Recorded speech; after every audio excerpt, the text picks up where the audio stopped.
we are talking about the Osee Duet-8. It is a new video mixer from Osee, who has spent several years making video mixers. One of the key things that the Duet does is something that Blackmagic has never seemed to do. You know, people called Osee the copy of the Blackmagic, but in reality, there's no Blackmagic mini switcher that has both HDMI and SDI jacks, even though people have been begging for it for a long time. So that's what Osee has built into this tiny little mixer. And you know, you get your preview and program bus over here. Again, another thing that this does not have. This does not have a T-bar. This does. All different. There's a lot of differences. So I don't want anybody to say that these are a copy. These are different devices. These are solving different problems. And in this case, SDI and HDMI in the same box. Now, in as much as the Duet is a 1, 2, 3, 4 input switcher, and it says right here on the box, it says 4, it's actually a 5 input switcher. And the reason I say that is because there's an aux button right here. And the aux button lets you select between something that's coming in via UVC. So you could have another camera. You know, you could have a capture dongle and then bring it in via USB, and now you've got 5 cameras, 5 live cameras.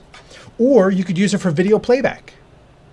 Or you could use it from a laptop screen capture right into here. So five straight inputs. Or you could even bring in NDI. That's another thing that the Duet does that the ATEM has. No Blackmagic products do NDI at all.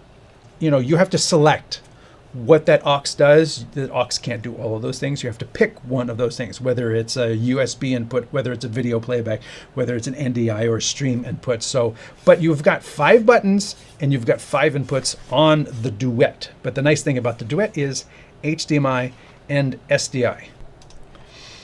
Actually, you can build a macro to quickly and automatically switch between the SDI and HDMI while live, and giving you a total of 8 hardware inputs while live. Yes, and one thing that I have mentioned to them with the Duet was, I would love to see, I don't even want to use up my macros for something as simple as, or I double tap it. Now it's SDI. Now it's HDMI. I mean, we've got this preview bus here. Why not make use of more functionality in this preview bus? If you, 3 taps, I don't know, you know, 3 taps, a long press, whatever, to change what the source is for this channel, because it has 4 and 4. It could be either of these. And I know there's a menu system that you can tell it in the menu system, choose SDI, choose HDMI, and it actually has a default. You know, like if I say, you know, if I leave it as default, it's always going to choose like HDMI. Even if I have an SDI, it's going to go to the other one if there's something plugged into it. If you unplug that out, it'll jump back to that one automatically. I just want to like HDMI, SDI, HDMI, SDI. I just think that would be so much simpler. The downside is being able to see what the content is on those sources before taking them. It's almost like directing blind. Right, well, that's why I was saying do it on the preview bus. That way you're looking at it in the multi-view and you double tap and you see the input change. Okay, great, it's the other camera, go. Today, we are talking about the next evolution. You'll notice right along the bottom, 8 camera buttons, 8 source buttons. 8 source buttons along here, but then you also have to have 8 outputs, 8 output sources, and 8 audio input buttons. So it sort of expands everything. When you expand this from 4 to 8, now you're expanding this from 4 to 8 and this from 4 to 8. And then these are your macros and scenes. So those were always not necessarily tied to your inputs. But if you wanted to adjust the audio for input 1 or input 8, or input 2, or mic 1, or mic 2, you now have to have, we now have dedicated buttons for all of that right here. Now, you lose the aux over here. There is no aux button anymore. You got media player 1, media player 2, super source, and function 1, or function 2. Whereas the Duet was 4 plus NDI. What you've got with this is, again, 4 physical inputs still, And now they've expanded the other side of this. So when we look at the menus, you'll see that you can set all of these to video playback or a streamed source or the UVC input or things like that. So you've in essence expanded the aux side with this, and this is all clear in the menus. You'll see a bunch of white stickers on top of this one. I mean, I know they print on this plastic. There's printing here, there's printing here, there's printing on the Osee, there's printing on the GoStream, but they didn't print what the jacks are. So I took these not organized labels across the top are my labels, so that I know this is out 3, this is out 2, this is input 4, 3, 2, 1, this is USB 2, USB 1, this is XLR 1, XLR 2, this is Ethernet, it's pretty obvious. And then underneath the 2 USBs are the other 2 microphone jacks, because there are XLR microphone jacks and 1/8" microphone jacks, and I have jacks set up on both of those as part of today's show. You can see that this is actually full. I didn't mention it, but right here there's a power button. So there's a physical slidey power button that is in the back. You're not going to accidentally press this in the middle of a show. There's also one other port on this thing that I need to mention. They put a sticker on here because the card goes in differently. The card goes in data down. I call that data. Data down in the Duet. In the Duet-8, it's data up. And again, as opposed to just putting a sticker on here, they could have just printed what looks like this down here to let you know both where it is and how to stick it in. So that's my recommendation to the Osee people. Print more stuff on the surface of the GoStream, because, you know, label these inputs so you can see them over top in white. Label them in white. And then down here, make a little white decal that looks like that. Print it right there so we can see that's where the card goes. PV asks, sorry this was addressed in part 1. Can the Duet input 4K via HDMI or SDI, and can it output? No, it's not a 4K switcher. And as you can see, I've got this thing fully populated already. So I've got up here, input 1 is SDI, input 2 is SDI, input 3 and 4 are coming in via HDMI because there is no SDI. So what it does is, it is prioritizing SDI unless you manually set it to HDMI. And if you have nothing in SDI, it is going to HDMI. Which leads to one of my first nits to pick with this is that it doesn't indicate what I'm seeing here. It just says it's input 1, but it doesn't say which of input 1. Because it is an 8 input switcher, but there's only 4, 1, 2, 3, 4.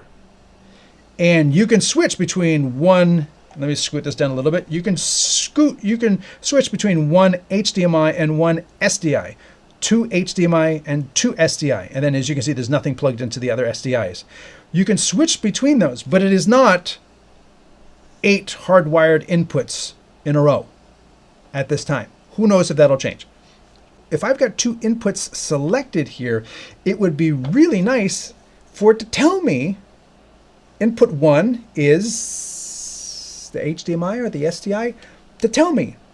Then my input 5, 6, 7, and 8 look like more cameras.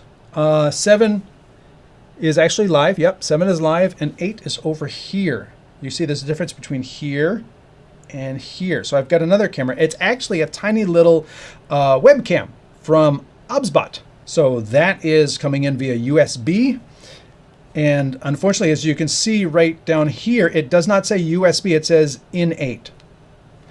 And then over here on number 7, I have a bird dog camera looking at a painting from my sister. So my sister does paintings up in Alaska. So if you think that's cool, send me an email. She has a studio called 17secondsstudio.org.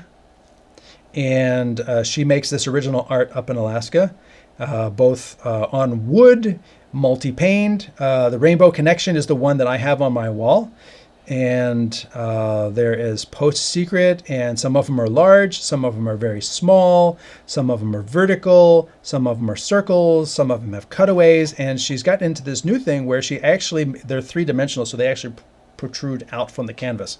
So a lot of those things there. So that is what I have on my wall right there, is one of the artworks that she made. Actually made this one for me, and it took her 4 versions to find one that she liked. So kudos to my sister. And then over here, input 5 is, if I go to 5, it'll start playing. That's actually a video that's in the media buffer. So it doesn't say video, it doesn't say media buffer at the bottom, but you know, I wish these things would auto-populate the actual source automatically, but they don't. And input 2, it looks like input 6, but input 2 is coming via SDI, and input 6, you see the red box jump between 2 and 6. 6 is actually coming in via NDI.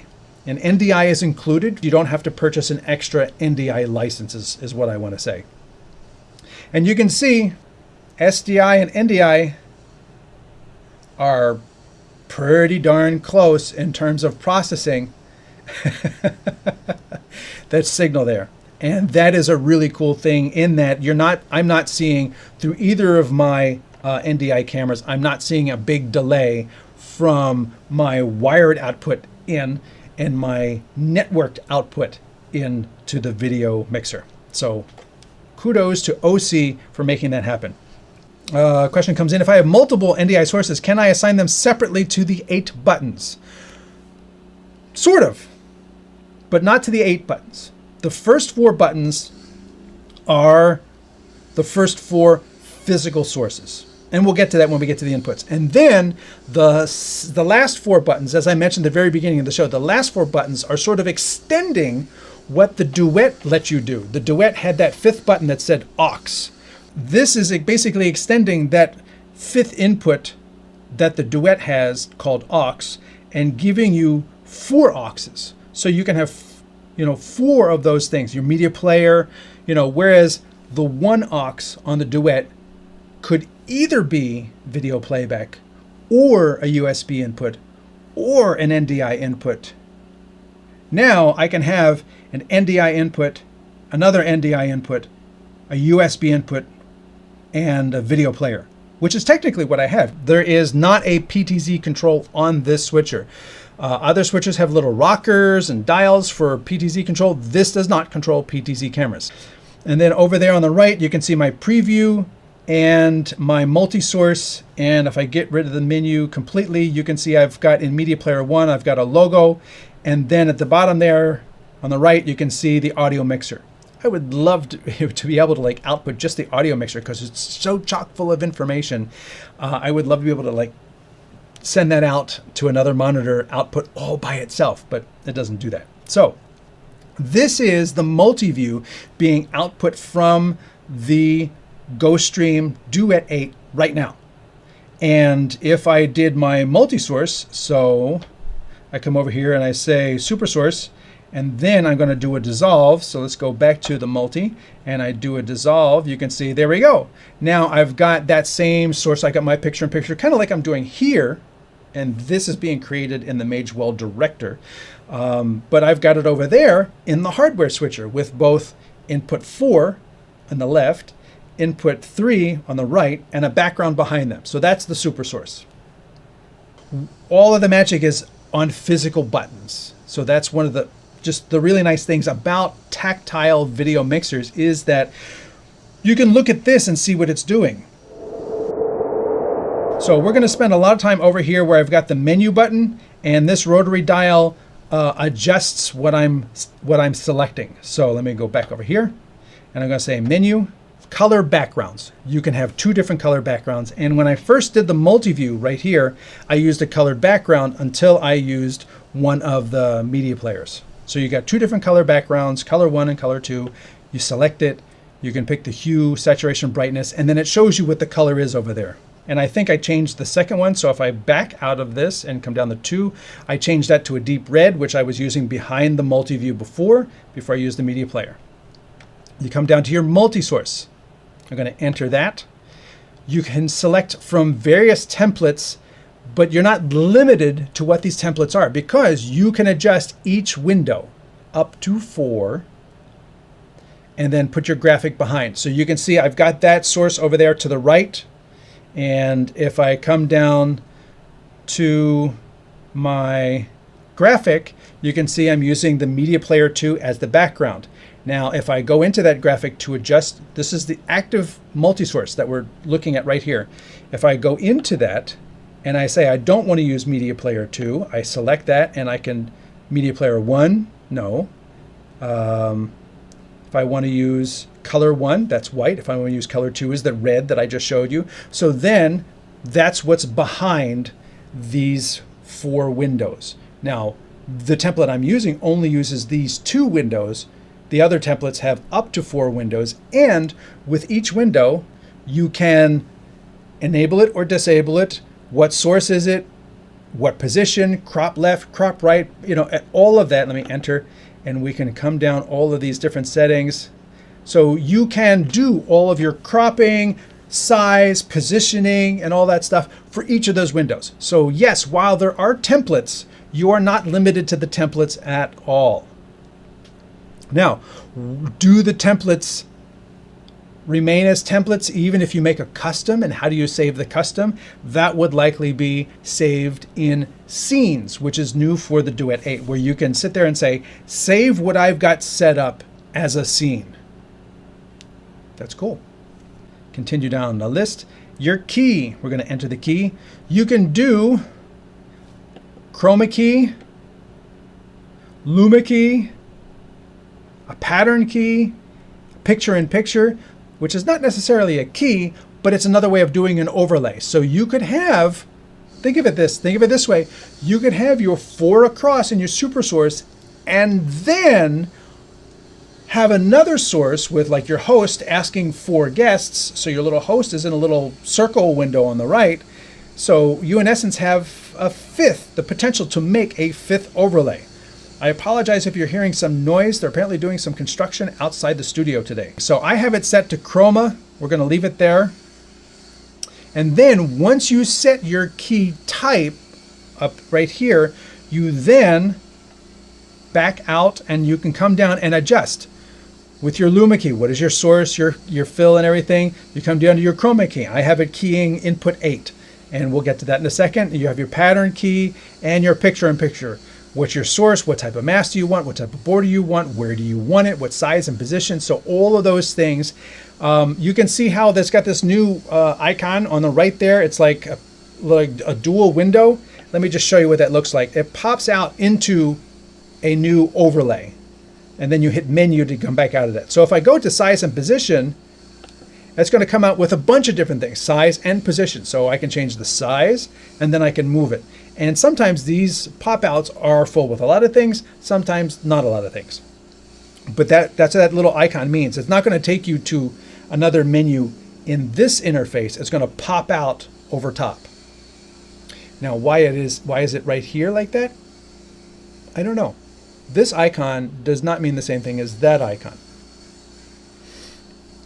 Let me back out. We're going to continue to downstream key 1. I'm going to enter here.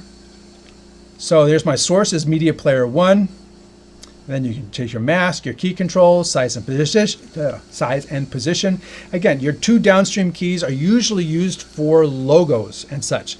And I am using Media Player 1, which you saw as the source for downstream key 1. I am using Media Player 1 for a key.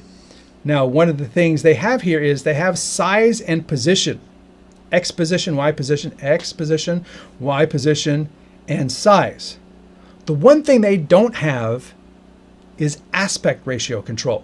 That's another key thing that's missing here, because when I added my key, and let me go all the way out, this logo right here is actually a thin banner. It's just a PNG graphic that's a thin banner that I wanted to put across the bottom of the screen. That's that logo right there. It's just stretched out a lot like that. But because it doesn't understand the aspect ratio, it made it really big and tall, and there's nothing I can do to fix that. I get clients walk up to me with a USB stick and say, hey, here's our bug. Here's our corner bug. Can you put that in the corner of the thing? Well, then that means I need to then bring that into a computer to make a 16:9 graphic, to then put it into the corner at the height and size and location that they want, and then save that as a PNG graphic and then bring that into the switcher. I would much rather just be able to take that PNG graphic, put it on my media, bring it into here, and then have that aspect ratio controls, or just leave it as it is. Don't force it to be 16:9. Just, if I get 16:9 in, great. If I don't, just use it as it is. Now, maybe it's computer math within the device, but it would be nice if it handled these, whatever the client hands me, nicely. Transitions, we're going to go into transitions. You have mix, dip, and wipe. So when you go into these things, why would I change my mix? Well, let me show you. You basically, how fast of a mix? You want a fast dissolve? You want a slow dissolve and things like that? You can have a dip to color. What color do you want? How fast do you want it? And a wipe. What kind of wipe? What direction? How fast? And everything. And the reason you have those is because here you have cut, auto, but what does auto do? Auto does either the mix, the dip, or the wipe. So those three things, so say, okay, now I want to wipe, and then I say auto. And now I want a dip, and I say auto. But how fast and what it all looks like is set in that menu. And I want to mix, auto. So you can choose between those three things very easily. You always have cut, and then what your auto transition can easily be switched between those three things, but what those things are set to do is in the menu. We're going to back out of transitions, come down to auto switching. This is actually really cool. So let's go into auto switching. You can enable it.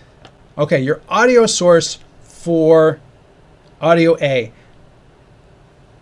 Where are your two microphones connected? Now, I played around with this a little bit, and this is perfect for a two-person interview. Like if you've ever seen the Hot Ones on YouTube, this is perfect for that. It'll auto switch the show for you. Now, it's not going to change the camera angles. It's not going to reposition a PTZ head. But if you've got person A and a person B, and you run the audio from each of those people into different inputs on the GoStream, that's key. You could run it into their respective cameras. You could run it into two different XLR jacks on here. Doesn't matter. That's where you can pick what the audio source is that it's listening to. So audio A is, what audio source is it? So watch, we'll go into audio A. We're going to go into the source. Is it mic 1? Or is it mic 2? Or is it input 1, input 2, input 3, input any of your video inputs. So you could run the microphone into the camera and have it come down the SDI or HDMI cable, or NDI for that matter. And I have it coming in mic 1. So we're going to back out. Same thing for, same thing for audio B. Where's your source? I will say you do have to map your threshold. Let me go back up to audio B.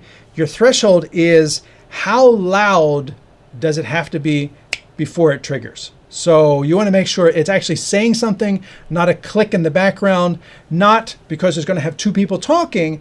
The dialogue from one person, you don't want to have it tripping the second one. You need to have a threshold in between these two dialogues. So that this person's talking, they're louder, and there's mic, this person's talking, this person's talking.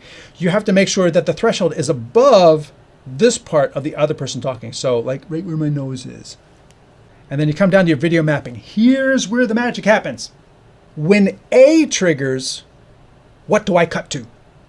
Now, if I'm using mic 1 and mic 2, I can have it set to input 1 and input 2, or input 1 and input 8, or input 3 and input 4. That's where you set those things. And if you have both A and B, both of them are talking at the same time, and they've both triggered the threshold. They're both over threshold because they're yelling at each other. Then what's the third input? Like your 2-shot. So that's your 2-shot right there. Then your switching period. Let's go into that one so you can see what the settings are. So you have normal, fast, and slow. So how fast does it trigger? You know, do you want it to trigger the instant somebody talks? Do you want it to switch at a normal speed, or do you want it to be slow so that way this person can be talking and the other person says, oh yeah, and it doesn't switch to them. It stays on this person. You hear them say something short, but it doesn't keep jumping back and forth really fast. Every time somebody coughs or giggles or something like that, it doesn't keep jumping back and forth. So you might want to set it to normal or slow so that way it's more like an actual physical person would shoot it. Although having a human switch it, you might have someone switch ahead of time. Like while I'm asking the question, they're actually going to cut ahead to the guest.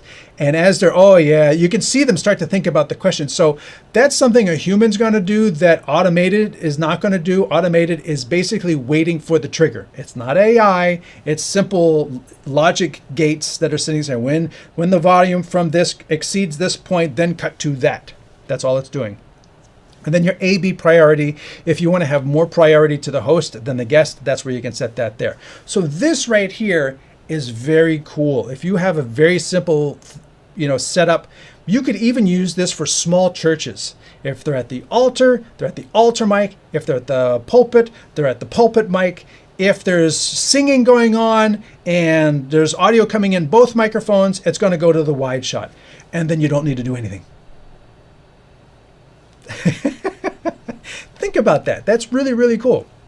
Now, the GoStream is not the first switcher to do that. There's been other video mixers that have done that in the past, but it's very cool to see that here. And it's going to help a lot of very small, where there's not a lot of very small setups, where there aren't a lot of people to manage a lot of different things. So that's going to be really handy. Now we come down to the audio mixer. Enter.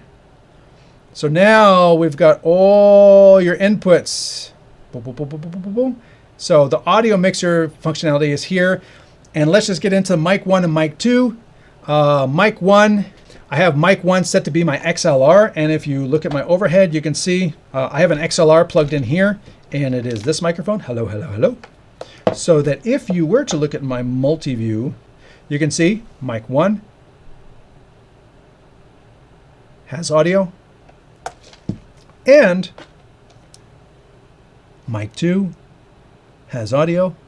So that little microphone is plugged into a 3.5 millimeter jack that's actually providing power to this little, cell phone camera mic. So that's cool too. Providing power, taking the audio in, and let's get into those settings because I am very impressed with the audio capability that is in here. So unfortunately, it doesn't remember where I was. It always goes all the way back to the beginning. I would love for it to remember. And that's me. Audio mixer. Enter. Mic 1.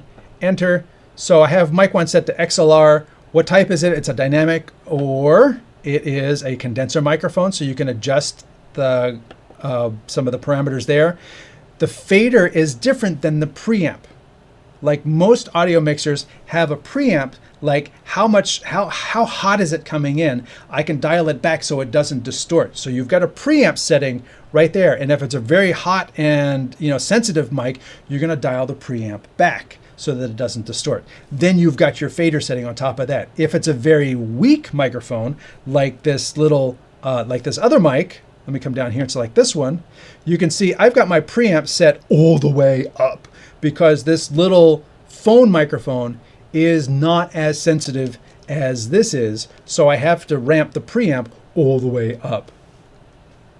So that way you can adjust both your fader level and your preamp. And the fader is, your active mixer with the little dial on the physical device itself. You've got a delay so that if your cameras are going to come in, there's going to be a little bit of a sync delay, about a frame or so.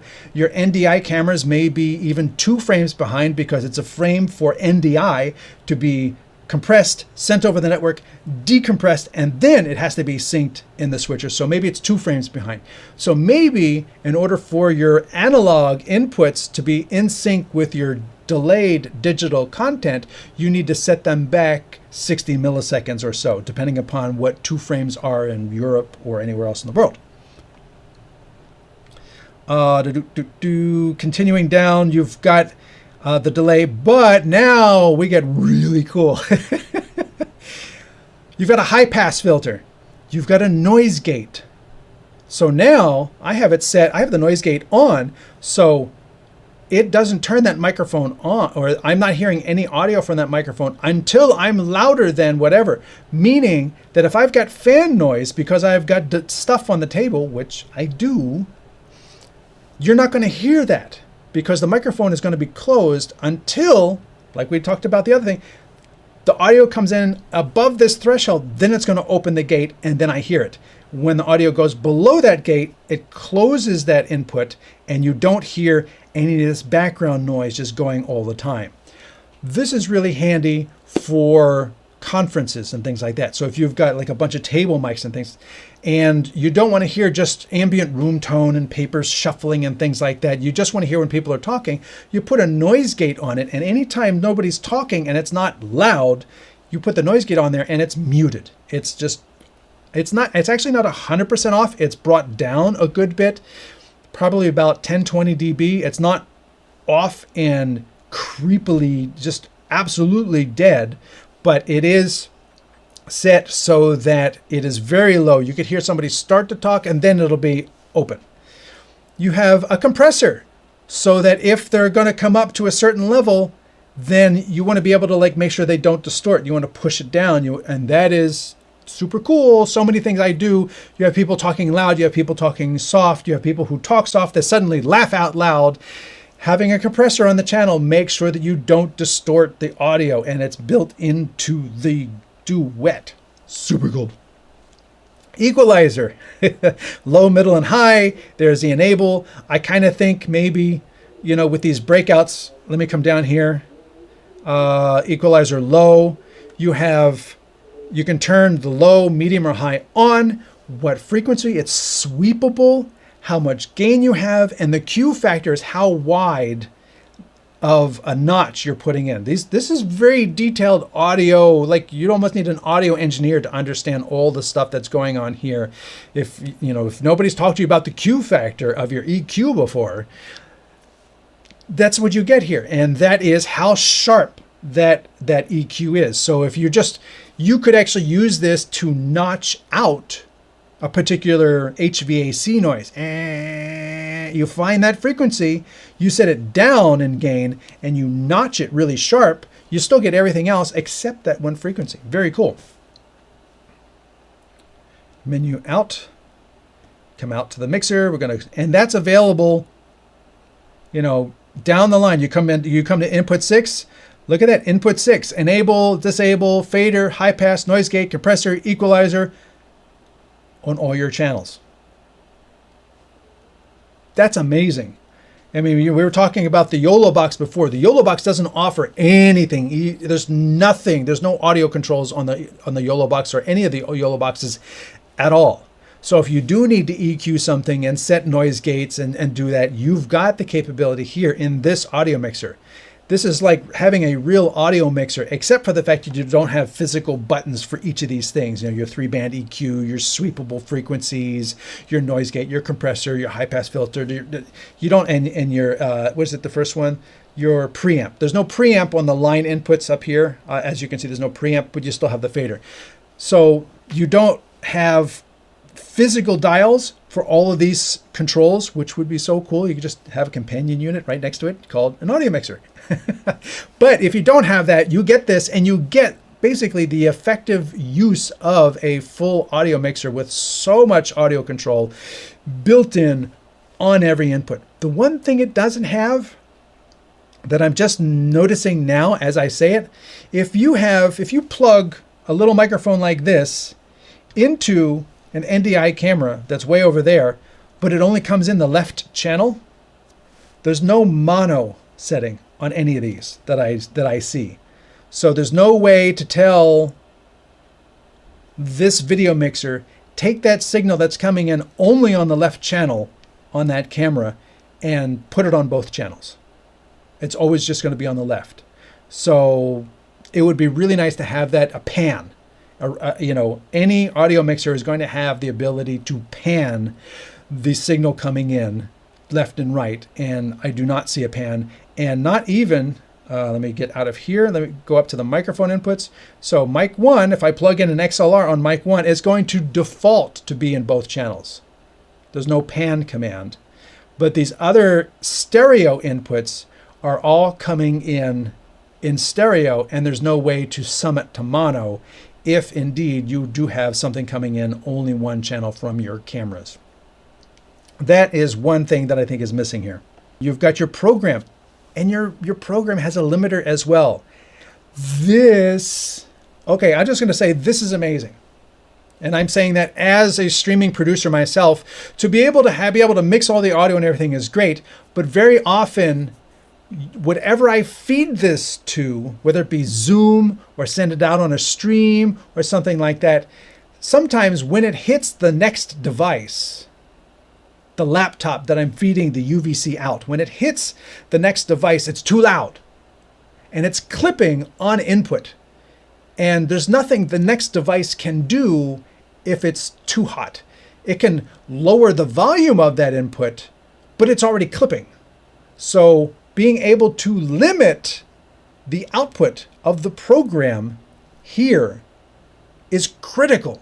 I mean, this is literally why I own standalone, it's a box that is a compressor. So I can take the output of my mixer, compress it, and feed it into the streaming device so that it hits this brick wall and it never goes louder than this. That's what that limiter is super cool for. So that way, if it is clipping, I can go to my program limiter, bring it down. Okay, it sounds good. Okay, it's never gonna go higher than that, and we're good for the rest of the show. That is like, and again, that comes from experience. It comes from doing these things and experiencing problems in doing events where you have weird situations where it's like I'm bringing stuff into a hardware switcher, but then I wanted to go back out to a laptop, and we're getting clipping, and what do we do? What do we do? Capable. So your headphone level and your source, so you can change the source for your headphone, meaning you can potentially solo. You could set up macros for this thing and solo, so you can independently listen to your different sources in the headphones while program is still going out with everything. And then lastly, your crossfade switch with the effect. Next, we come down to the media player. Media player 1 selection is your still. Media player 2 selection is your still. Now you've got two media players. Your media players are used for your multi-views. The media players are used for keyers, and the media players are used as sources. So if you wanted to use video playback, that's your media player. Now you only have one more. And then if you wanted to have a lower graphic like my StreamTech logo, that's in the other media player. Now I've got nothing left. I've only got two media players. I feel like there should be more. Or those other things like the keyer should just be able to pull media off the card directly. It doesn't have to pull, the keyer shouldn't have to pull out of my two sources, because everything is pulling out of these two sources. And it's kind of a limitation that I see. Maybe in the future they could find a way to have, your keyers and the super source player just pull this background directly. It doesn't have to be one of the media players. Now, the reason I have it off of the media player is because now I have it using one of my colors. But that's not like a patterned background. Like if we're doing a conference and they want to have a step and repeat background here, I have to put it in a media player so that I can then bring it into my multi-view. And without that, I don't have it in the background of my multi-view. I wish I could bring it into the multi-view or the super source directly and not have to use up one of my media players, because I would love to use my media players for playing videos. And if you go up to the media player 1, no, that should not be still. That should be video. Still upload, and this, I'm going to say this is one of the things that is just, the way the GoStream works is they have a folder for your media, and if your media is not in the folder, it doesn't see it. So you can't stick in an SD card with a bunch of photos and say, go get me that photo. It doesn't work that way. It has to be physically moved to the folder labeled photos or whatever it is labeled. Actually, I should put it in here and show you, but it's just, oh, it's mind-numbingly annoying that it can't just like scan the whole whatever piece of media I stuck in and grab it. And then once you've loaded it, have it in the switcher so that I can take that stick out and give it back to the client. That would be great. And as you can see, the StreamTech lower third has been expanded to fill the entire frame. So it totally messed that up. And then you come down to the browser, which is another media player. Bum, bum, bum, bum. If you come down here to the browser, I have it set up to load a web page. But again, you can't just like on the device type in a web page. It has to be in a file that I can upload the URL that then goes up there. And so the file has to be named, this is my Facebook, and then you can go up there. So watch, if I come over here to my browser and I hit enter, and I come down here to upload text to see, let's go to Stream for us. So we're going to click on that. And now it loads the URL up there. And if I go to the browser input, which, how do I do that again? We'll get there. And it'll be my Stream for Us website. But that's how you set that up. And it's just, it seems to me overly cumbersome, but it's even worse than loading stuff into your media player, because if your content is not in the special photos folder or images folder, then you cannot load it. Let me come back out of here, still upload. And then I click on here, still index. Let's go to still 2. Let's go to still 2, which has nothing. And I'm going to load something. Then I have to exit this, come down to here, enter this, and then scroll through. Like there's my little corner button logo, stretched to fill the whole frame. Not able to just respect the size of the image is in, but no, it's now as big as the whole frame. Continuing along. Oh, that's it? No, there's more there. So here's an office background, industrial grid. Here's another background. That one you saw, that was in the background here before. So here's a coffee house. And then I select the coffee house, and then it gets loaded into still index number 2, which then I can go up into the media player section. Let me come back out, come up to the media player, click here. I say I want it to be a still, or it could be the browser, or it could be, okay, let's go with the still. I come down here, and then I say 1, 2. And it doesn't show you what it is. In the upload section, it does. In this actual media player section, it doesn't. Okay, there it is. I hope that's the right thing. And then if I go into my, where's the closest place I could use this? If I go up to my Multisource and I go to the graphic and I say now go to media player 2, there's the coffee house background that I selected. It's just this overly cumbersome thing. I wish here in the Multisource, when it says graphic, I could just go grab something from the SD card and just show me all of the everything on the SD card. Not this like have to put it in a folder, have to select it, move it to here, then I have to select it and move it into the media player, then I have to select it and move it into the background. It's like 6 steps to do what ought to be 1 step. And that's just a personal pet peeve of mine with regards to the way they've got this set up.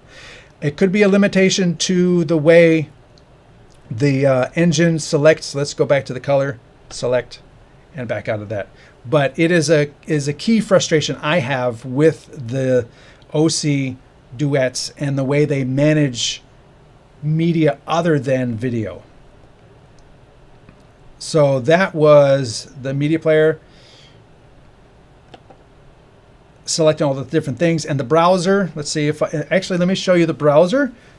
All right, so I'm going to exit out of that, come down to media player, no, exit out of that, come back on media player 2, select, browser, select, exit, and then I come over here to my switch. Let's go to my multi-view, and I go to media player 2. There's my media player 2. So now you can see the web browser. This is great for bringing in graphics.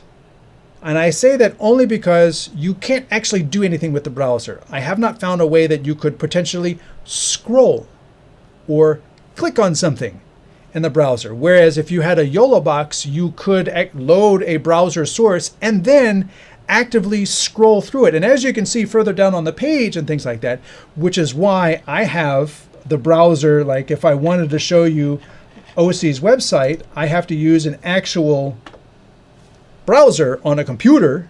And then over here I can say, and as you can see further down on this page, or I can go to the support area and come down here to streaming, and I'm able to click on things. There are solutions out there that let you create graphics on a browser, get a URL, and then bring it into the switcher. But then you have to have a dedicated computer off to the side to do that. So either way, you have a dedicated computer off to the side. Frame rate on the browser is currently a little choppy if you're doing motion graphics using browser, but it's a nice alternative to an input. Thank you very much for putting that in the comments that we can bring into the show. And again, all of these are as I'm making this video. This video is being made in the middle of July of 2025. So if you watch this in August of 2025, the firmware on both a YOLO box and the Osee GoStream Duet-8 ISO could be vastly different. Macros. I'm going to be honest. I'm not a macro expert. I have not used the macros. I'm going to skip over this. Macros are very deep.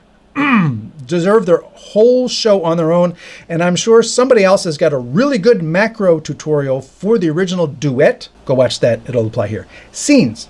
These scenes, and I've set scene 1. What a scene does, a scene says, it's like a snapshot. It says, look, I've got this all set up with my inputs and my equalizations and my media and my picture-in-picture and my SDIs and NDIs, and I've got all this set up for this show that I like, and this is how I like to operate this show. Save it. That's what that is. Just snapshot this and save it.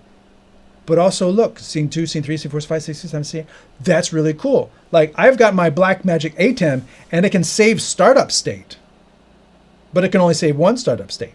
It saves startup state. This one saves 10 scenes. I want to come down to the next scene, scene 2. I've made changes. I've adjusted the audio a bit. I've adjusted the backgrounds, and I want to save this, so I'm going to come in here. I'm going to click on this, and it says this will record the parameters to scene buttons. I'm going to say record. Boom, it's now saved as scene 2. I did not see a way to label these scenes, which is what I was kind of hoping to see. The scene settings are so new that they have not made it into the app at all. But I could definitely see next to macros up here, the next thing over would be scenes. So I've got my macros here so that I can come in here and I could name my scenes. Now you can have pages of macros here. And what you don't have on the switcher itself is I have pages, I have macros, but I don't have a way to jump between them, between my pages. So I would need perhaps use Companion and a Stream Deck to utilize that more concretely. You can do 3 stream outputs. It takes a bit of doing to get them from where you set them. Here, let me just show you this real quick.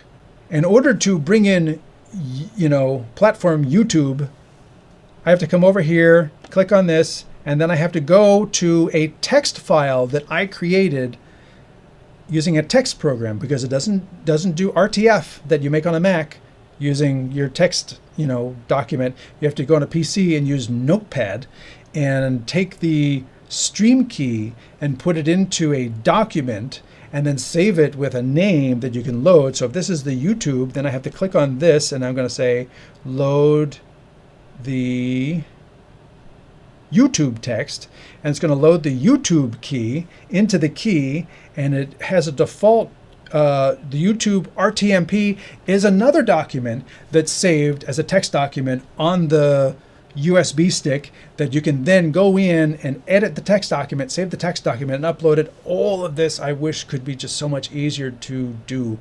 Admittedly, if you're at a church or a conference or something like that, and these things aren't going to change show to show to show to show, this is not problematic. But if you're like me and you're dealing with multiple clients and you're doing different things to go to different destinations on a regular basis, this setup requiring it to be a text file on the SD card that you can't type on here, you have to type on a computer and then put it over here, it's very problematic and cumbersome.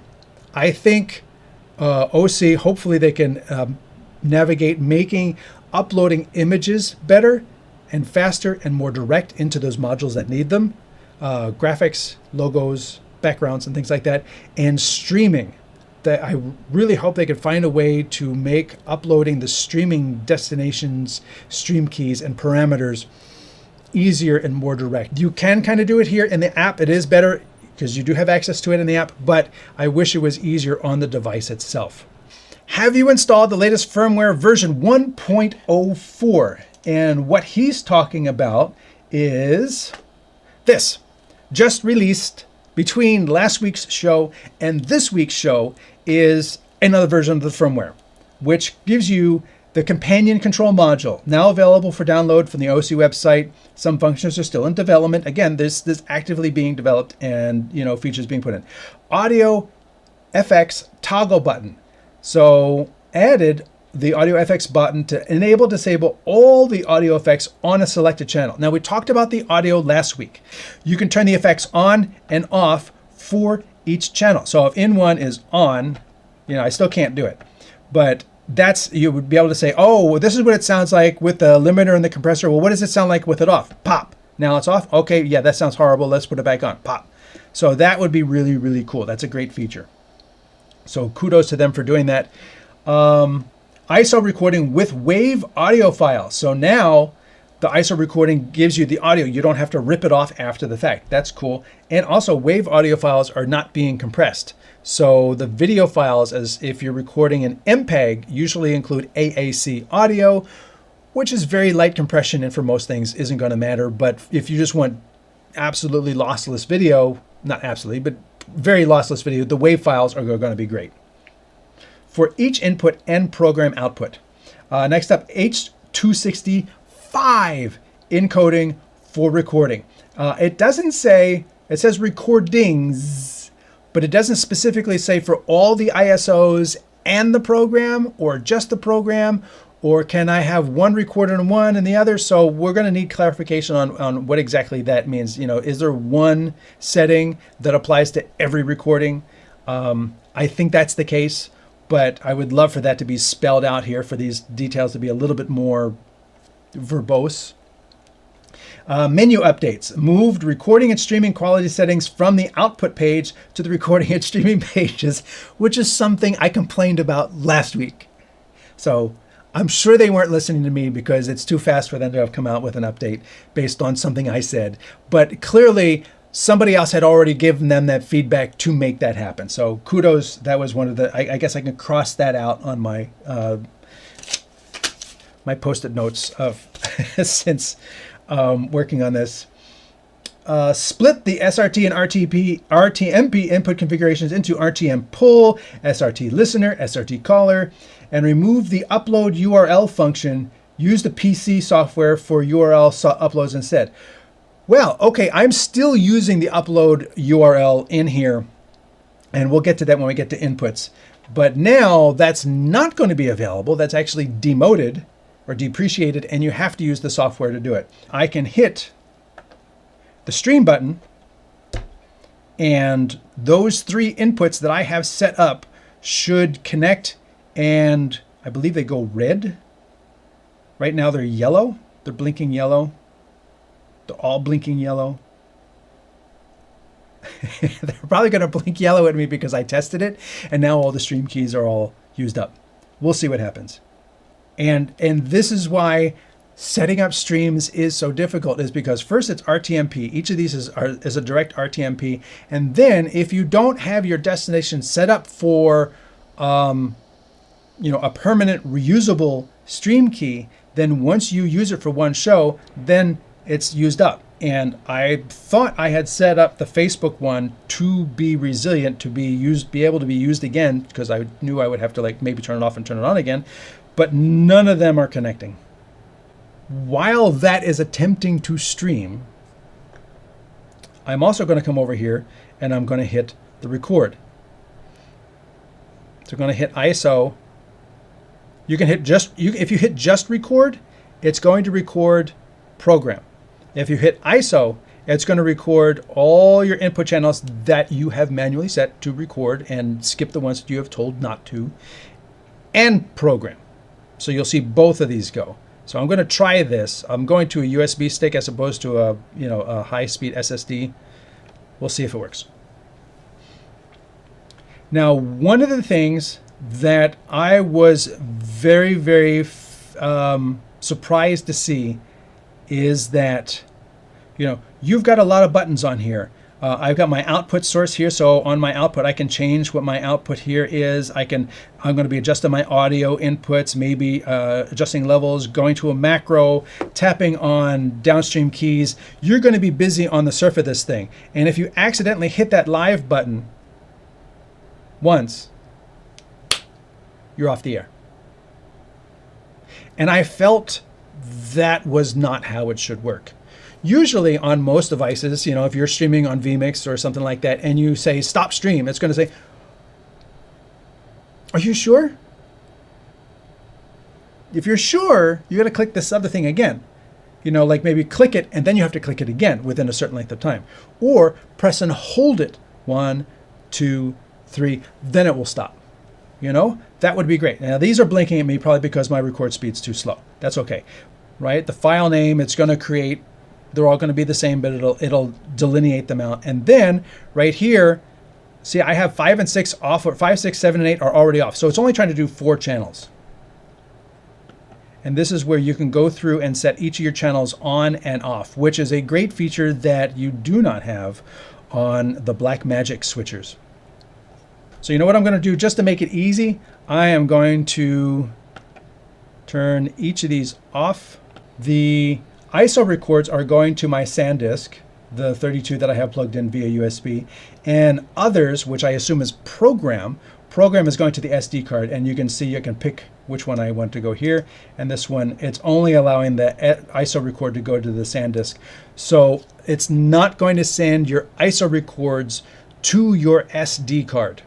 Also, I'm very certain that the SD card slot in the Duets, both of them, are SDXC1 and not 2, which would give you a lot faster speeds. And there's even a new standard coming out too.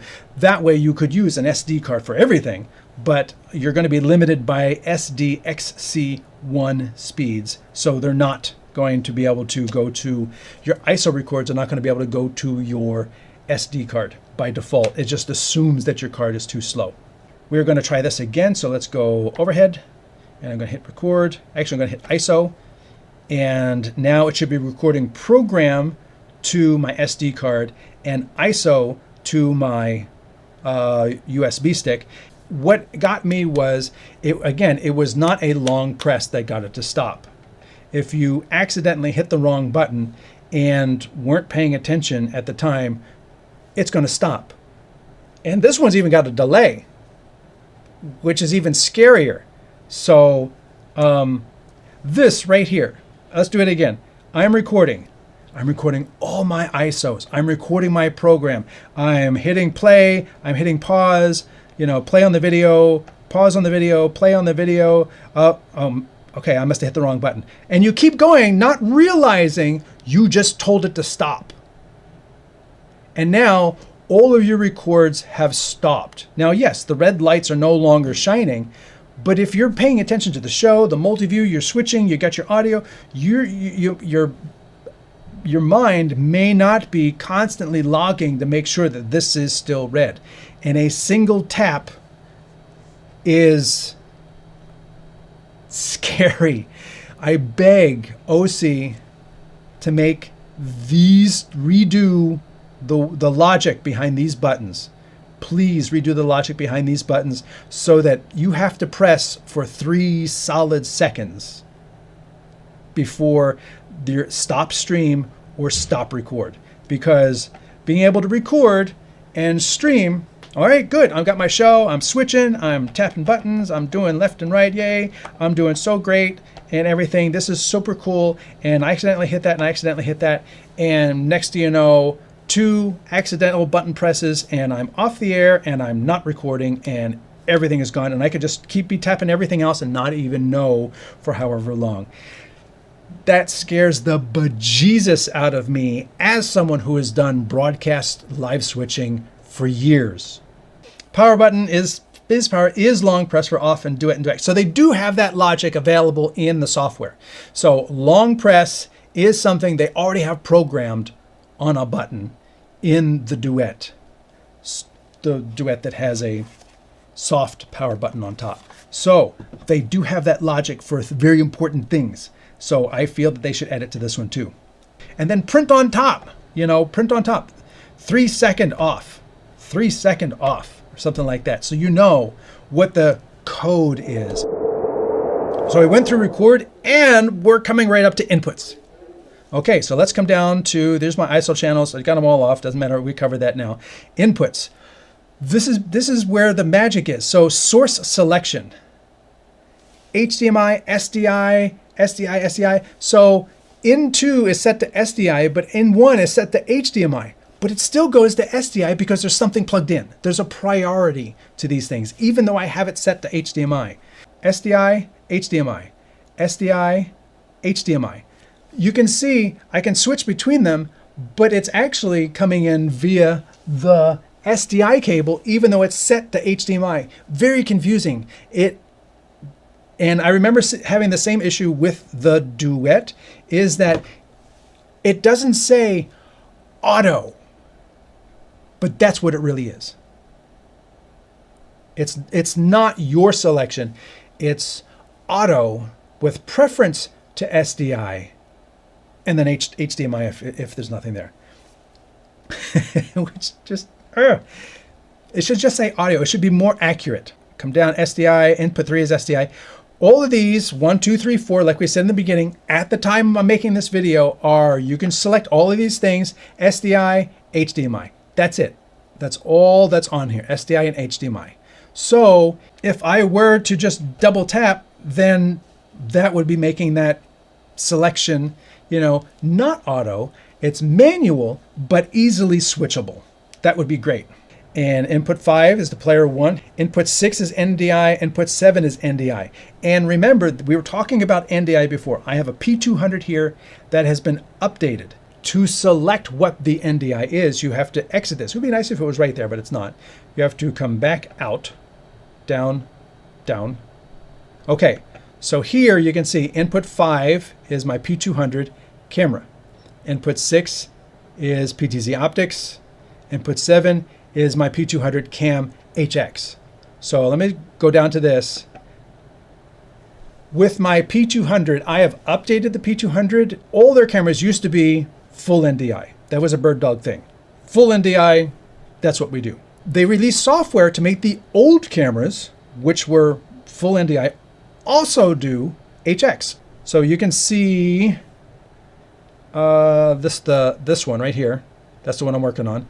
That is full ND. That is the HX. And if I select full NDI, it goes dead because the Duet-8, and we talked about it earlier in the comments, the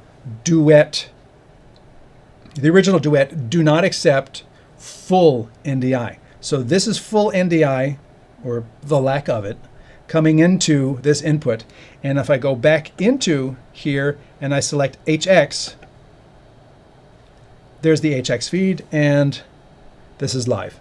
So again, showing you that full NDI is not coming in, and we talked about this in the comments before, but that I just wanted to actually show you an example. HX, there it is. Full NDI, nope, doesn't see it at all. And in 8 is my PTZ optics. So here I can have 4 NDI sources.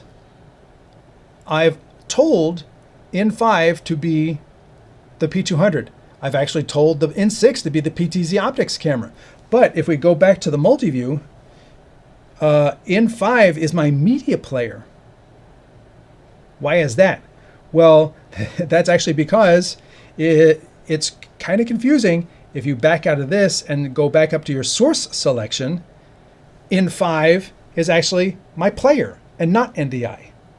So this goes to what I was kind of going to mention. So here's player 1, and if I come over here and say SRT or NDI, now if I come over here and say that's NDI, it should just show. So this is full NDI, or the lack of it, coming into this input. Gets the P200. Full NDI. Yeah.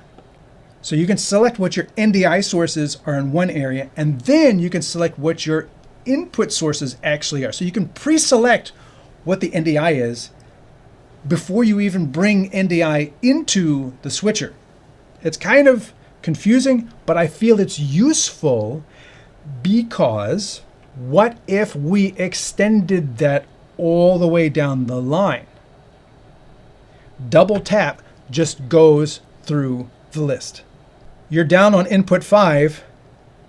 I've got my NDI preset. I know what it is going to be. And then I double tap. Now it's my SRT input. And I double tap again. Now it's player 1. See what I'm saying? So you know you can have 3 inputs, 3 potential sources lined up on number 5. And you just double tap your way through, looking at your multi-view screen. Okay, I got it. Take it. NDI, SRT, player 2. Input 7, NDI, whoops, past one, SRT, or USB 1 camera. So if I want to switch between an NDI camera and my USB input, because you could technically have a USB capture dongle, or you could use like another SDI capture dongle. So you got 2 more SDI to USB converters. You got 2 more SDI cameras. They're down here on 7 and 8, and you can toggle between NDI and SDI, NDI and SDI by, again, double tapping this bottom row. That's where I think this feature would really kind of explode the usability of this thing. Yes, you can still just tap and cut and tap and cut, but if you could double tap and switch inputs that fast, now all of a sudden you're making use of, 1, 2, 3, 4, 5, 6, 7, 8, 9, 10, 11, 12, 13, 14, 15, 16, 17, 18, 19, 20. Quick access to 20 different things. Now, I'm not saying you're really going to have 20 things lined up. I don't think everybody's going to have 20 different inputs, all feeding this thing, waiting to be selected between. But that would make this quite an amazing piece of machinery to be able to just so easily cycle between what potential inputs are lined up on each of these buttons. I think, making it a firm double tap or a triple tap would make it so that it's hard to do it by accident, but it's easy to do it fast if you want it to happen. Whereas having the press and hold for 2 seconds means it always has to take 2 seconds. And if you're cycling between a bunch of different things over here, it's 2 seconds, and it's 2 seconds, and it's 2 seconds. You're spending a lot of time waiting as opposed to tap, tap. That's under a second, and I was able to switch. So I think tapping is the way to go with that idea. And again, this is just my idea. This is not something they have ever said is going to happen. This is not something that I have behind the scenes information on. I don't. I'm just saying I think this would be really cool. And I mentioned it back when I did the review of this, and it hasn't happened. So hopefully somebody might hear it and have them say, good idea. And maybe, but I'm not going to hold my breath. If you agree, let them know in the Facebook group. I am going to take a moment to do a little shameless plug right now. If you are watching on LinkedIn, Facebook, or Twitch, or YouTube, please like and subscribe to the channel. This is where all the content is. Stream Tech, it's actually Stream Technology. But the best part is you can go to videos, and if you're looking for something in particular, if you're looking for stuff about Osee, you can type in OSEE. And it will bring you just the Osee content. I also write for Streaming Media Magazine. I've done this for 15 years, so lots of gear reviews and articles. I have a monthly column Here you can see the review of the BirdDog X1, Blackmagic Design Studio Camera, Magewell Director Mini 3.0 updates, lots of things, and then also a guide to all-in-one production tablet streaming devices. So things that are going to do all the camera switching, titling, graphics, recording, streaming, all in one. I did a whole look at the market for all-in-one devices. So if you're looking at that, go to streamingmedia.com. If you need to reach out to me, go to streamtech.us, streamtech.us. There's a contact us. So I also do consulting. If you're looking for, have a long dialogue about what you're looking to do, what's the best solution for you, do it that way. Let's come back out of here. SRT, again, S5 URL, upload the URL, N6 URL, upload the URL. So I think this is what they said. The SRT is no longer going to be uploaded here. You're going to need to use the app with the latest update. So that was one of the things we were talking about. It says right here, split the SRT input configurations in the callers and use the PC software for URL uploads instead. That's going to be a big change if you're used to doing it through the device itself. So there's not much you can do. This update 104 makes that change to how the switcher deals with that. And color space. One of the things that does not get a lot of attention is this color space thing. Now you're not going to, what it doesn't do is it doesn't sit here at RGB full, RGB limited, Y4C. It's not giving you the ability to apply your own LUT. And I know there are cameras out there, I want to record in Cinematone or something like that, or flat in the cameras for great grading later, but I also need to live switch it, and the camera doesn't export a Rec 709 video feed that you can come in here, but you're still not going to be able to load a LUT here, clearly, because you could choose between different color spaces: auto, RGB full, RGB limit, YC422 full, limit, but you're not able to load your own LUT. So some people were hoping that would be the case, but as you can see, it's not. Let's go to our outputs. Your out format, so I'm dealing with 1080p 60, that's what I set it to.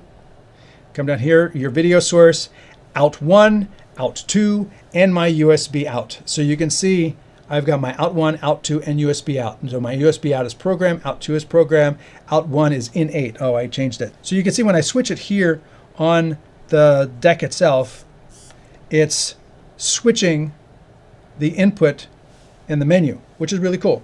The menu is automatically updating. Out 2 is program, or maybe it's preview, or maybe it's program. And the USB out is not one of the things that I can select with these buttons. Probably through a macro, you can do that if you needed to. So the SDI is out 1. So out 3 is going to be multi-view permanently, as far as I can tell. You can only change out 1 and out 2. And out 1 and out 2 are your SDI and HDMI. So if I go to my program and I go to out 2 and I switch, right here I'm switching this, but I'm switching out 2, which is my HDMI. So out 1 is the SDI, out 2 is the first HDMI on top here, out 2, and out 3 is the second HDMI, which is HDMI only and is multi-view only, because I don't see another a way in the menu to change that. You can see this only has out 1, out 2. It's not letting you change out 3. Then we're going to continue down to our audio sources. Out 1, what do I hear? Out 2, what do I hear? Out 3, what do I hear? Streaming out, what do I hear? What it doesn't say recording. What do I hear? Color space, out 2, out 3. Again, quality, recording is high, streaming is low. To me, those seem very vague. So what I did was I did a bunch of recording, and I will tell you that high, I did 155 megabytes for 20 seconds, and it ended up being 62 megabits per second at high, 36 megabits per second at good, that's the next one down, 22 megabits per second at medium, and 12 megabits per second at low.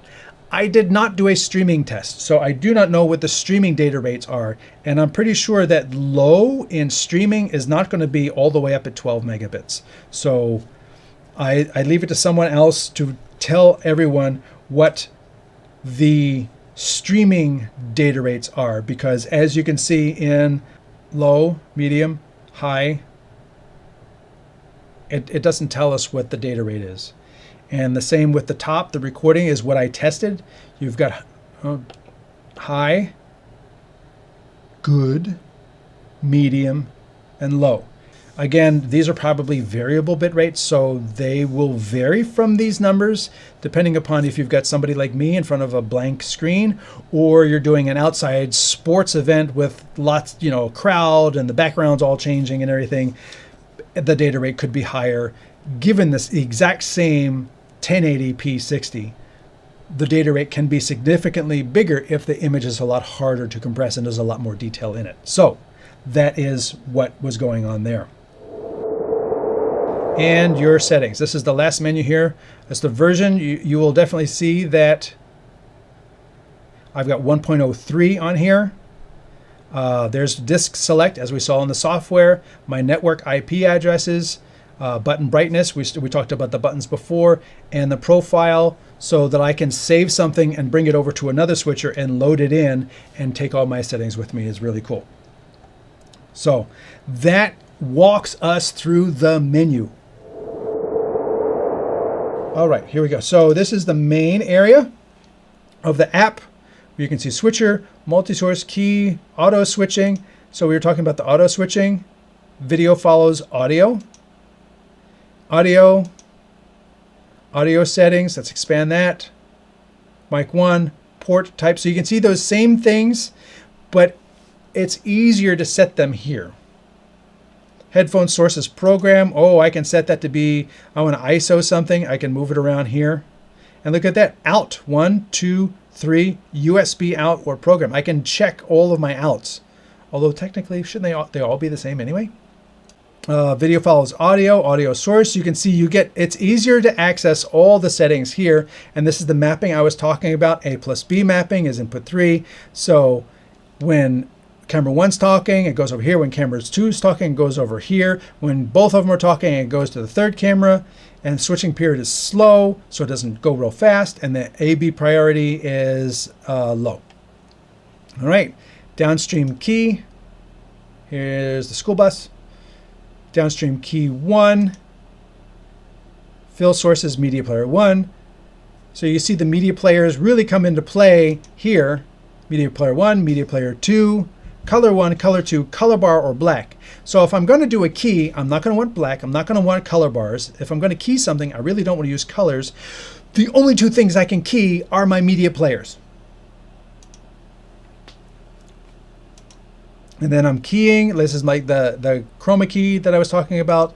And my multi-source. Common. What is common? I guess that's the background. Place in the background or the foreground. So yes, you could actually not have a background, but have an overlay. So you get your 4 pictures across and then put something over top of it that includes the whole thing. And it gives you cooler borders or things like that. So you can make that again. And the background is either media player 1, media player 2, color 1, color 2, color bars, or black. I'm not going to want color bars as a background. I don't really want black as a background. If I'm using it as a foreground, black is a foreground conclusion as the background. So I'm using media player 1 or media player 2 again. So this goes again to what I was saying, that it would be nice in the multi-source and other places to be able to pull graphics in directly and not have to use the media players to be able to do that. I would rather use the media players and load them up with videos and play media. And then coming out here to the switcher, color black, transitions. All right, then we can come to the audio, which is the audio mixer. So here you can see there's my limiter on the output program, attack time, release time, gain. This is very nice because it shows you via sliders and everything. It's being graphic makes it a lot easier to understand. And then over here you can see the preamp that I talked about, the preamp on the second input, which is this little If I tap it, it's limiting. Actually, if I come over here and say mic 2 and I turn on, there you go. And I did that on the surface. So I did that right here. I just said mic 2 on, mic 1 on. So that way I can just turn them on, turn them off. Audio follows video is a button there. Video follows audio is a button. And there's FX. Let's go back to the PC. So now you can see both of those microphones are on. And then technically, if I bring this hand up, but if it's down here, you can see I've got the noise gate set so that mic 1 right here is not really picking up audio. But if I pick it up like this, now all of a sudden, hey, it's a nice hot microphone, and both of these microphones are comparable. So that is, I set that up to demonstrate that the mic 1 noise gate is set, I think, at about 40, so that when I put it down on the table, now, maybe 30. So now it's there, it's present, but it's not very loud. But then when somebody were to start talking, now all of a sudden it lets all that audio through. Great, great, great features in the audio section of this device. Down here at the bottom, you can see it's showing you your streams. If I go back to the home menu, you see those streams stay there, and I've got those 3 streams set up. Let's go to your media. You can see that here's the media. I only loaded 3 images, but this is what I was talking about. You got to preload your images to get them in here to be able to use them anywhere, and you only have 2 media. So if I want a corner bug and a banner, I've used up my media buffers. If I need a background and a key, I've used up both my media buffers. It's a pinch point. I feel this is a pinch point within the GoStream, and if Osee could see to it that they could make the other aspects that use the media buffers, if there's any way to not use the media buffers, but instead reach directly to media for the other sources. Because like I says, the media players are used for multi-views. If the multi-view could reach directly, great, do it. If the keyers could reach directly into media for my StreamTech graphic and just grab that graphic directly, that would be awesome. Then I'm not having to use a media player for my graphic. And then continuing down here, you've got a gear button. You can change the names of the inputs in the multi-views. Thank you. Awesome. I thought you could. So now over here, if I've got input 6 is NDI, I can come over here and say NDI. Now you see that's the media player, that's NDI, that's NDI, that's in 8. It still says in 8. Oh, enter. Let's go back. Now it says USB. And it's as easy as that to change. You cannot change it on the device itself. You cannot change it on the Duet through the menus in the bottom right corner there, but you can change it in the application. This is the application running on a PC, and it's connected via the network. I just type in the IP address of this device, so it doesn't even have to be like sitting next to it. It could be somewhere else. And somebody, hey, can you change to something? Boom, there you go. And that way, I've got my things. I send in my ISO record to my SanDisk 32. I've got a big USB stick here, and then I can send others to the SD card. So what I'm doing here is I have various media to play back from my SD card. So the ISO record now, it can record ISO and program. So when I've done my testing so far, I was using a big external T7 or T8, whatever, and it put both the ISO record and the program on the external, and it did not put the program onto my SD card. So I don't know if this is ISO record and program, or if this is others, or what others all includes. I have not got specifics on that. The button brightness, it is super crazy. The button brightness, I have it set to 1. And if you look at this, it's bright enough. You can see the color on camera. If I come over here now that, and make it brighter, it's super bright. It's too bright for the camera to even really make out the colors very well. That's 12, 15, 16. 15 is the brightest. And if I back it back down, 6, 5, 4, 3, 2, there. Now you can finally see 2, 1, 0. So if you're in a really dim area, you could really dim this down. Kudos to them for having like a nice wide range of color there and brightness. So that makes it, comfortable for the operator to use. So it's not blindingly bright and it's not too dim. So if you're outside, you need it bright. If you're inside, you dim it down. And both are available. Very cool. Thank you very much for making that right here available. One of the things I did notice though is there's 2 USB ports, and just like the media players, I find that these 2 USB ports right here, I'm using a camera on USB 2, I'm using a media on USB 1, so they're used up. That's it. If I needed to bring in a USB connection to the internet, I would not be able to do that via USB. I would have to get a hotspot router that had Ethernet out to bring it in via Ethernet. I could not hotspot my phone. There's no Wi-Fi in this device, so it has to come in via USB tethering. But if I also want to record and I'm doing a USB camera, you can't do that. The USB ports can bring in USB audio, they can bring in USB video, they can be programmed out. Like if I needed to do what I'm doing and then hand USB over to Zoom or some other thing, I'm using these USB ports.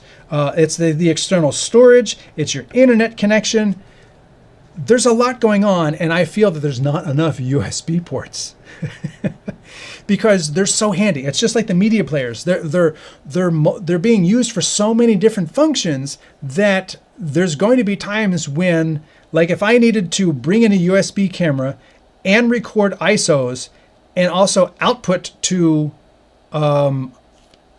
another laptop to go into a corporate Zoom call or something like that, I need to go out via USB. Then you're going to need one of these to take your program out via HDMI and convert it back into USB to go into that laptop, because your USBs are all used up here.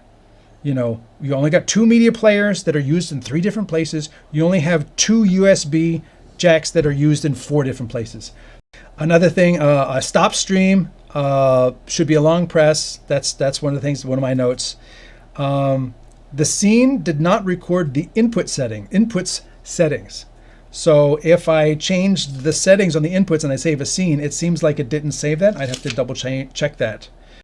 The Duet-8 has a fan, and I'm going to actually, let me take out the USB so I don't damage anything. The Duet has a fan on the bottom. As opposed to blowing in the side or anything, they put a nice fan in the bottom here. Look at that. That is very cool. I would love to be able to have fan control and just ramp that baby up and have it go full blast all the time to make sure everything is nice and cool. But I understand, they've got temperature sensors and everything. I will note, sitting on my desk here in an air-conditioned building, the fan speed did ramp up to where I heard it, which I thought kind of odd, because they actually did create a little divot of space where the fan exists, although the fan is kind of down at the tighter end of this.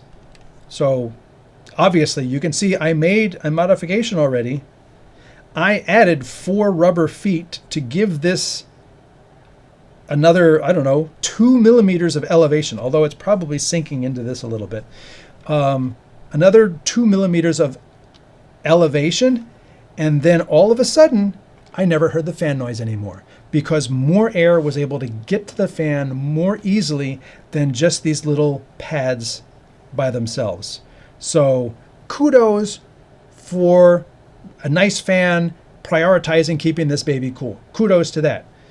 It needs a little bit more elevation so that there's more, the air can more easily get in here. I added it with 4 little rubber feet that I put on the bottom, and then all of a sudden the fan noise that I was hearing while I was testing all these inputs and multi-views and NDI sources and things like that, I'm making it work. I did a test. I did a stress test. I had it recording all 8 ISOs. I had it doing the stream. I had it doing, the multi-view and all that stuff. And I let it run for like 2 hours. And yeah, I heard the fan. I added the feet and the fan noise went away. It just needs a little bit more elevation. So if you're planning on showing a bunch of different websites, let's go to the next one. Select it, go to the next one. 1, 2, 3, 5, 6. It really is like a web browser. It's taking time to build the entire website, and it's using the light mode, not the dark mode, so you can't even select dark mode.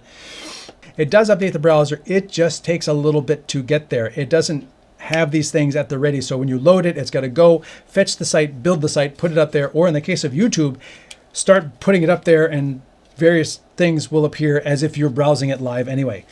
The other thing you can't do is you can't, now that it's there, you can't actually do anything with it. You can't click on anything. You can't use your cursor and move around. Like, if I were to use my website here, I can say, so as you can see right here, and I can scroll down and do different things. You can't do anything with the website using the media browser in the Duet itself. So it's really not meant for browsing websites. It is really useful for bringing in content that is 16 by 9, 1080p, like graphics. And there are a bunch of websites out there that will build you graphics and then give you a URL where it's going to send you the graphics that you can bring in. So that way you have a titler. It's not directly built into your switcher, but it is brought in as a source and available as a source through the buttons that you can use. Now, I've heard someone else mention, and I can't speak to this, I've heard someone else, because I can't hit play on that content, that the motion of the web browser is not full motion. It may be down to like 5 frames per second. So I would not recommend it for animated or full motion graphics to be brought in via the web browser. I don't think that's going to be working in this. Use it for static graphics, and I think that's going to be very important for those who are using web sources to bring in remote graphics. VBV says, currently browsers only Media Player 1 option. I'm hoping that changes to add Media Player 2 as well. Yes, that would be handy so that you could bounce between 2 different web pages, considering how cumbersome it is to do that. Invite remote guests worldwide. I talked with them about this. It was a couple days of back and forth via emails. And yes, you can accept an SRT source from a remote guest. It's input only. The guest doesn't see anything. The guest doesn't hear anything. I feel that this implies it's going to be like Zoom, where each of these remote people are going to be able to see and hear each other and the whole program and the dialogue, and they're all going to have mix minus in the audio, and they're going to connect to this some way. I feel this implies that each of these people are dialing in to your switcher and are able to have a dialogue with the host or whoever's in the room that you're switching with real cameras. And they're going to see and hear the program. And that's not the case. Rather than say remote guests, you can bring in remote feeds via SRT and RTMP. Remote source, yes. Remote guests, I feel this is perhaps not as accurate as it could be, and especially because other tools like vMix and the TriCaster and things like that have the ability to hook in Zoom, or if people are using StreamYard or Restream to bring in remote guests, that has a very specific connotation. When I bring in a remote guest into Zoom, it's a dialogue. We're both in the room together, and if we push that to YouTube, our real-time dialogue where he can see and hear me, I can see and hear him, that remote guest has a very specific, it brings to mind something very specific that I don't think is possible with the GoStream the way it is. The SD card is set up with a video files folder, and if the video files, MP4s, are not in that folder, the Duet, the Osee, will not see the file. You can't just like show up with something on a USB stick and say, hey, can you load this graphic? Like, somebody asked a question about the YOLO box. Somebody can walk up with a graphic on a USB stick or a video on a USB stick, or I want to play this video as an intro. I could just stick it in there and start playing it. there's no issue because it's going to look at that media. I'm going to say, look at the USB stick, and it's going to look at the entire stick and load anything that's video. Here they are. The GoStream Duet, and I believe the deck as well, the files have to be in very specific folders, and these switches will only look in those folders for content. Now, that can make it easier so that if you're doing, if you're using a piece of USB stick for multiple things and the show, then when you stick it in for the show, you're only seeing those 10 stills, not everything that's on the USB stick. That's a positive. The downside is I have on my desk a bunch of little SD cards that are specifically for doing shows. And I have organized my media on these. You've probably seen it in other shows where I have my media, and then I have backgrounds, and I have a bunch of background images, and then I have graphics, and then I have videos, and these are all in a folder that I call my media. When I stick it into the Duet, it doesn't see anything because it has to be in the Duets folders for videos and stills in URLs. And if it's not in those folders, it doesn't exist. The media player that is handling my graphics, it takes my lower third graphic. It doesn't understand anything that's not 16 by 9. So it takes my little lower third banner, which is this one down here, which the Magewell director understands just fine as a graphic that's not 16 by 9. But the Osee Duet takes it and says, oh, this is a little short. I'll stretch it out to fit 1080 pixels tall. So you see, this has been stretched out to fit the entire vertical frame, which is not what I want. So if I were to use Media Player 1, I get that, which is not what I want. I want it down there, which is where, we need a couple controls in terms of the media player. So if we bring in, or the keyers, so if we bring in media that is not standard size, somebody brings just a little circle graphic for their company, can we put our little logo in the corner? No, because this thing is going to take it and stretch it out to fit 16 by 9. It needs to understand to respect the native size of a graphic and let us position it within the frame. That doesn't exist right now. Maybe in a future update. The Duet-8 has a fan, and I'm going to actually, let me take out the USB so I don't damage anything. The Duet has a fan on the bottom. As opposed to blowing in the side or anything, they put a nice fan in the bottom here. Look at that.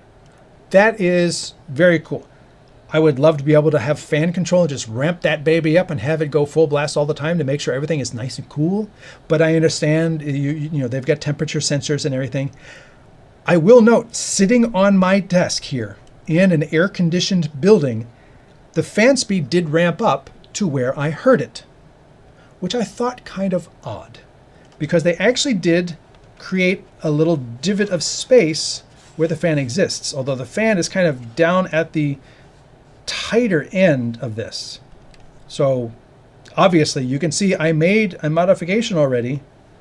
I added 4 rubber feet to give this another, 2 millimeters of elevation, although it's probably sinking into this a little bit. Another 2 millimeters of elevation, and then all of a sudden I never heard the fan noise anymore, because more air was able to get to the fan more easily than just these little pads by themselves. So kudos for a nice fan prioritizing keeping this baby cool. Kudos to that. It needs a little bit more elevation so that there's more, the air can more easily get in here. I added it with 4 little rubber feet that I put on the bottom, and then all of a sudden the fan noise that I was hearing while I was testing all these inputs and multi-views and NDI sources and things like that, I'm making it work. I did a test. I did a stress test. I had it recording all 8 ISOs. I had it doing the stream. I had it doing, the multi-view and all that stuff. And I let it run for like 2 hours. And yeah, I heard the fan. I added the feet and the fan noise went away. It just needs a little bit more elevation. The record quality is under output, not record, and the stream quality is under output, not under stream. And I felt that was not the right place for it. And I made that note they have moved the recording and streaming quality sessions from the output page to the recording and streaming pages. So they do listen. That is one of the things I want to make a point here of saying. I have an issue.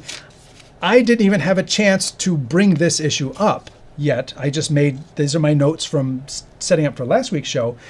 I hadn't even had a chance to bring it up, and Osee has already made that update. So there are other people bringing these, issues to their attention, beta testers. I'm not one of them. And they are providing feedback, and Osee is listening. So if you see something that you want in the GoStream, like labels on top, like a long press to stop recording and streaming, like a double tap on the bottom row to toggle between inputs, we need to voice what we want to see, what we feel would make these things even more useful and more functional, so that they know what direction to put those engineering resources in. It's one thing to have engineering resources like try and figure out what would be useful, what could the user want, and stuff like that. It's another thing entirely for the users to say, please make the preview bus double click to toggle the input between available inputs, please. And that is going to be my look at the GoStream Duet-8 ISO. This switcher is amazingly capable. It is amazingly affordable. And it includes 4 channels of NDI. So it's included, it's already authorized, it's already set up. If you have NDI cameras, anything from an NDI app on your phone to a Mevo Start, to an OBSBot Tail Air, to a Bird Dog, to a PTZ Optics, to anything that's going to give you an NDI source, even a screen share for a laptop. You don't have to bring it in via USB, although that is another use for the USB ports. You could do an NDI screen share, screen capture, and bring that in over the network. Another use for NDI. Which one's the best one? Depends on what you need to do with it. This one gives you certain things. If you need NDI, okay, then you're going to need the Osee Duet-8 ISO. If you have Blackmagic cameras and you need to color control the cameras from the studio, you're going to need a Blackmagic switcher. That's just an example of how the need defines the right tool. So this has been my look at the Duet-8 from Osee. I think it's a great switcher. I think it offers a lot of functionality for the price. Based on their Duet, this switcher is sure to please a lot of people. So thank you all for being here for these shows. I do appreciate you being here every week. Again, please like and subscribe to the YouTube channel, and that does me a really good solid. And I will look forward to seeing you next week. My name is Anthony Brokus. I'm the Chief Gearhead here at Stream Tech. Until next week, thanks for watching.